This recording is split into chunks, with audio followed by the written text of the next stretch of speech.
కానీ పాస్టర్ ఇంటికి వస్తే ఏమండి పెడతారు? అన్న అన్నం పెట్టమంటారు, చాయ్ పోయమంటారు, డబ్బులు ఇస్తే ప్రార్థన చేయమంటారు. డబ్బులు ఇచ్చి ప్రార్థన చేస్తారు. డబ్బులు ఇస్తే ప్రార్థన చేస్తామంటారు. డబ్బులు ఇవ్వకపోతే బగ్గ చేయడు. బగ్గ చెయ్యడు, అంటే ఎక్కువ చెయ్యడు. బిచ్చగాళ్ళలో పెద్ద బిచ్చగాడు ఎవరో తెలుసా? బిచ్చగాళ్ళకి పెద్ద బిచ్చగాడు ఎవరో తెలుసా మీకు? పాస్టర్. కష్టపడి అమ్ముతున్నారు. అడుక్కునే వాళ్ళ దగ్గర కూడా వాడు అడుక్కునే వాళ్ళ దగ్గర కూడా చాలా మంది దశ అంటే ఆడు ఒక పొద్దున్న సాయంత్రం దాకా రూపాయి పెట్టుకుని 100 రూపాయలు చేస్తే 100 రూపాయల నుంచి 10 రూపాయలు. ధనవంతుడు నిజంగా నాకు హిందూ ధర్మం గురించి తెలుసుకోవాలంటే మా నెంబర్ ఇవ్వండి. వాళ్ళకి మా నెంబర్ అయితే ఉంటుంది కదా, ఫేస్బుక్లో ఉంది, యూట్యూబ్లో ఉంది. మా నెంబర్ ఇచ్చి మాతో మాట్లాడమని చెప్పండి. వాళ్ళ దగ్గరికి వెళ్ళి ఖచ్చితంగా మేము మా హిందూ ధర్మం గొప్పతనం చెప్తా ఉంటాం. ఊర్లలో ఎకరాలు పొలాలు ఉంటాయి, అవి కోట్లలో ఆస్తులు ఉంటాయి. వాళ్ళని పేదవాళ్ళని మీరు ఎలా అంటారు? 3 సంవత్సరాలు అయిందా నీకు? 3 సంవత్సరాలు రన్నింగ్. ఇప్పుడు సరే, ఇప్పుడు 3వ సంవత్సరం రన్నింగ్ కదా. ఇంకొకసారి నువ్వు నాకు బొట్టు లేకుండా కనబడద్దు. ఇప్పుడు అమ్మ దగ్గరికి ఒకసారి జూమ్ తీయన్న దగ్గర చూడండి, ఒకసారి అమ్మ మొహం చూడండి. ఇప్పుడు చూడండి, అసలు అమ్మ నిజంగా లక్ష్మీదేవిలా ఉన్నావు. సరేనా? సాధారణంగా మన సోదరమంలోకి ఆహ్వానిస్తూ బట్టలు పెడుతున్నాము. శ్రీరామ్. అయితే ఇప్పుడు మేము నిన్న చెప్పిన విధంగా ఒక వీడియోలో చెప్పాము, ఇక్కడ ఒక 2 ఫ్యామిలీలు గర్వాపసి ఉంది అనేసి. వాళ్ళల్లో ఒకటి నీ పేరేంటమ్మా? గంగమ్మని. ఈమె పేరు వచ్చేసి గంగామనమ్మ. గంగామనండి. ఎందుకోసమో మేము ఇక్కడ ఇంకా స్పెషల్ ఏంది అంటే ఈమెలో ఒకటిసారి ఆమె చెప్తుంది వినండి. నీ పేరు ఎన్ని సంవత్సరాలు క్రైస్తవంలో ఉన్నావు? 2 ఎన్ని సంవత్సరాలు నువ్వు క్రిస్టియానిటీలో ఉన్నావు? 3 అయితే. తక్కువ అంటే 3 సంవత్సరాలు. 3 సంవత్సరాలు. కోసం పోయినావు? నొప్పుల కోసం తిన్నా, బాధల కోసం తిన్నా. మరి బాధలు నొప్పులు పోయినాయా? పోలేదమ్మా. ఇంకేమైనాయి? నా దేవుడు నాకు ఎంత ఉండదు. అట్లంటలేను, చర్చికి పోయినావు కదా, మరి నీ బాధల నొప్పుల గురించి పాస్టర్లు ఏం చెప్పలేరా? ఏం చెప్పిన చెప్పిన సార్ చెప్తేవి తక్కువ వచ్చేది. ఏం చెప్పారు వాళ్ళు? చెప్తే తక్కువ అవుతుందమ్మా, ఏం కాదు, తుడిచిరా. తక్కువ కావడానికి ఏం చేయమన్నారు? నూనె పోయమన్నారు. ఏం నూనె పోయమన్నారు? కొబ్బరి నూనె వేసి రక్తం. కొబ్బరి నూనె వేసి రక్తం అంటారా? ఓకే, నువ్వు నమ్మినావా దాన్ని? నమ్మితే నాకు కాకొచ్చింది పని. కొబ్బరి నూనె వేసి రక్తం అని నువ్వు ఎట్లా నమ్మినావు తల్లి? ఎర్ర మందితో నమ్మినామా, ఎర్ర చెప్పిన వాళ్ళు మంది రా చెడుచురా, తక్కువ అవుతుంది, నొప్పి ఇంకా తక్కువ అవుతుంది, నీ బాధ తీస్తుంది అని అన్నారు. ఏ బాధ కాదు. సరే, ఇప్పుడు చర్చిలో పాస్టర్ ఏం చెప్పి నీకు రోగాలు తక్కువైతాయి, క్రిస్టియానిటీలోకి రా అని చెప్పిండు. మేము ఇన్నిసార్లు వచ్చినాం కదా, మేము ఎప్పుడైనా నీకు హిందువుల్లోకి రా వస్తే నీకు రోగాలు తక్కువైతే ఏం చెప్పినా, లేకపోతే నీ ధర్మాన్ని నువ్వు నమ్ముకో అని చెప్పినామా? నమ్ముకోని చెప్పిన. ఎవరిని నమ్ముకోమని చెప్పినా? దేవుడు నమ్ముకో. నీ ఇంటి దేవుని నువ్వు నమ్ముకో. నువ్వు ఉన్న ధర్మాన్ని వదిలిపెట్టినావు కాబట్టి నీకు ఇంకా కష్టాలు ఎక్కువైనాయి. కష్టాలు అందరికీ ఉంటాయి, ఉండవా? కానీ మతం మారితే కష్టాలు పోతాయా? మేము ఇంత నీకు చెప్పినాం, మన ధర్మం ఏంది, మన హిందుత్వం ఏంది తల్లి, అందులోకి పోతే దరిద్రంగా ఉంటుంది అని చెప్పినాం కదా. చెప్పిన తర్వాత నీకు ఎట్లా అనిపించింది? కమ్మించింది నాకు, మనసు పట్టించింది నాకు. ఇక దేవుడు ఆడల దేవుడు ఉంటుంది, ఇంటి దేవుడు ఉంటుంది. మేమేమి ఎవరికి మొక్కుకోమని చెప్పినాము? దేవుడు ముఖ్యం చెప్పిన. ఏ దేవుడికి ముఖ్యంగా? ఆడల దేవుడు. నీ ఇంటి దేవుడు ఎవరైతే ఉన్నారో వాళ్ళకి మొక్కుకోమని చెప్పి. ఆ బుడగానే ఉండదు దేవుడు, అది బుడగానే ఉండదు. అయితే చూడండి, సరే నువ్వు ఎప్పుడైనా చర్చికి వెళ్ళినప్పుడు దశమ భాగం ఇచ్చినావా? అదే నీకు ఇంటి నువ్వు అదే ఏమంటారు దాన్ని, నువ్వు ఇంటింటికి పోయి అమ్ముకుంటావు కదా, ఆ అమ్ముకున్న దాంట్లో దేవుడికి ఎప్పుడైనా వేసినావా? యేసుకి? అమ్మా అసలు ఏం పని చేస్తుంటావు నువ్వు? మామూలుగా పొద్దున్న లేసినప్పటి నుంచి ఏ పనికి పోతావు? ఇది కమ్మల రింగులు పోతా, కమ్మల రింగులు అమ్ముతా. ఏంటి? బేరం తెస్తా. బేరం చేస్తావు కదా, ఇంటింటికి తిరిగి. ఇప్పుడు నువ్వు ప్రతి వారం పోతే కానుకను వేయవా? 10 రూపాయలు, 5 రూపాయలు, 10, 20, 100 ఎంతో నీకు ఇంటికి వచ్చిన. మీ ఇంట్లో ఏమైనా తిన్నామా? ఏమని చెప్తా? నువ్వు మంచినీళ్ళు ఇస్తే నేను తాగినావా లేదా? అక్కడ తాగినాక లేదు నాకు చికెన్ అండి పెట్టు అన్నామా, లేకపోతే మటన్ అండి పెట్టు, లేదా పప్పుచారు అండి పెట్టు అన్నామా? కానీ పాస్టర్ ఇంటికి వస్తే ఏమండి పెడతారు? అన్నం పెట్టమంటారు, చాయ్ పోయమంటారు, డబ్బులు ఇస్తే ప్రార్థన చేయమంటారు. డబ్బులు ఇచ్చి ప్రార్థన చేస్తారు. డబ్బులు ఇస్తే ప్రార్థన చేస్తామంటారు. డబ్బులు ఇవ్వకపోతే బగ్గ చెయ్యడు, అంటే ఎక్కువ చెయ్యడు. చూడండి, నీకు ఒక విషయం తెలుసా అమ్మ? బిచ్చగాళ్ళలో పెద్ద బిచ్చగాడు ఎవరో తెలుసా? బిచ్చగాళ్ళకి పెద్ద బిచ్చగాడు ఎవరో తెలుసా మీకు?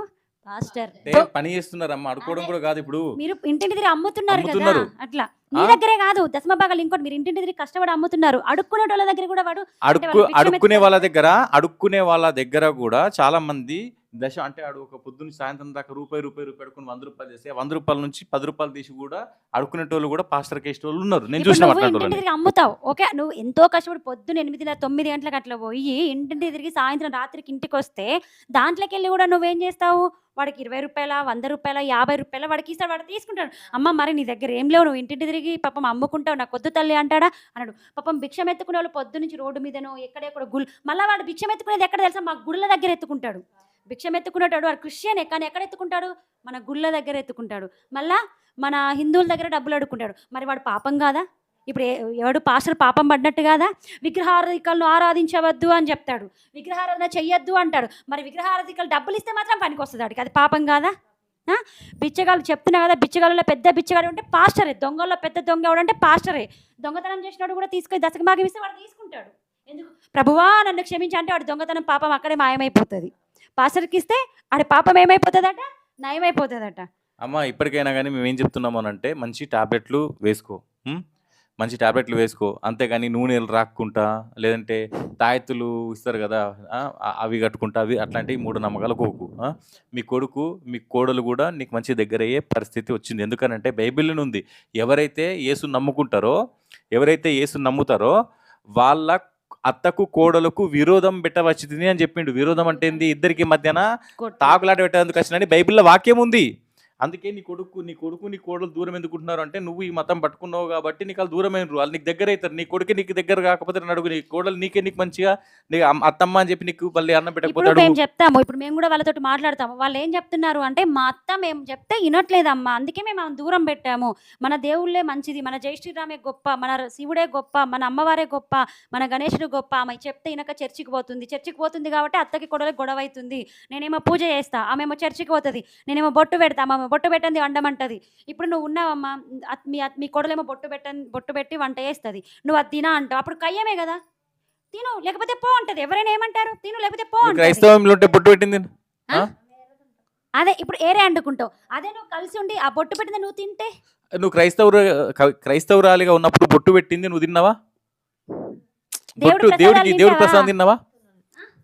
తినలేదు కదా, తినలేవు కాబట్టి మీకు ఆ మధ్యన మీకు అది వచ్చింది, గొడవలు వచ్చినాయి. అదే మీరు కలిసి ఉన్నారు అనుకో మీకు అన్ని మంచి జరుగుతాయి. అందుకే మా మోక్ష ధర్మ తరపున మీకు చీర అనేది మీకు పెడుతున్నాం అమ్మ, సరేనా? సరే, ఇష్యూన్స్ నాకు సోషల్ మీడియాలో కానీ యూట్యూబ్లో కానీ కామెంట్ పెడతా ఉంటారు, అరే చదువు రాని వాళ్ళ దగ్గరికి పోయి ఏం తెలియని వాళ్ళ దగ్గరికి పోయి మీరు క్రిస్టియన్స్ని హిందూ ధర్మంలోకి తీసుకొస్తున్నారు, ధనవంతులు లేదా చదువుకున్న వాళ్ళ దగ్గరికి వెళ్ళి ఇట్లా మత మార్పిడి హిందూ ధర్మంలోకి తీసుకురండి అని చెప్పి.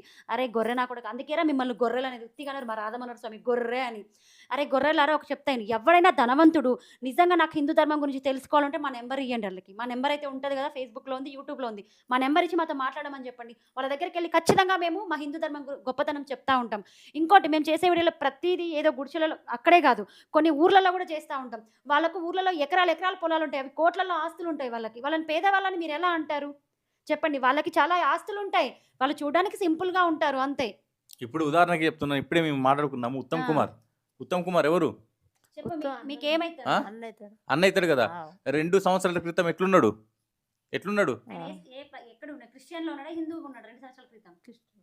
క్రిస్టియన్గా ఉన్నాడు. కానీ ఇప్పుడు ఎందులోకి వచ్చిండు? హిందూ ధర్మంలోకి వచ్చి ఇప్పుడు ఆయన ఏం కడుతున్నాడు? ఇల్లు కడుతున్నాడు కదా. అది లక్ష్మీదేవి గొప్పతనము. ఎప్పుడైతే మళ్ళీ కథ తల్లి దగ్గరకు వచ్చింది అనుకో, అమ్మ ఏమి ఇయ్యాలో అది ఇస్తుంది.